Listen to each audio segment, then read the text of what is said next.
আজ একটা সেদ্ধ তরকারি রেসিপি দেখাবো, পেঁপে আলু আর রুই মাছ দিয়ে। চলো দেখে নাও। প্রথমে মাছগুলোকে নুন আর হলুদ দিয়ে ভালোভাবে মাখিয়ে নিলাম। এবার সরষের তেল গরম হয়ে গেলেই মাছগুলোকে ভেজে নাও। বেশি লাল করে ভাজার দরকার নেই, যতটুকু ভাজার দরকার সেরকম হিসেবেই ভাজবে। বেশি মাছ শক্ত হয়ে গেলে স্বাদটা আবার কমে যায়। তো ভেজে নিয়েছি। এবার চলো পেঁপে আর আলুটাকে তেলের মধ্যে দিয়ে ভেজে নিই।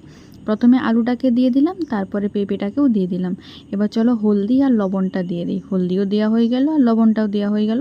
এবার চলো ভালোভাবে একটু নেড়ে নিই।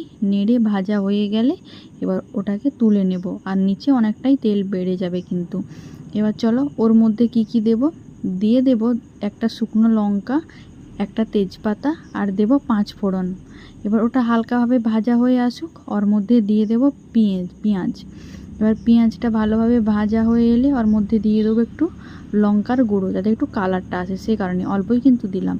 এবার ভেজে রাখা আলু আর পেঁপেগুলোকে ভালোভাবে মশলার মধ্যে নেড়ে চেড়ে নিচ্ছি। এবার জল ঢেলে দিলাম।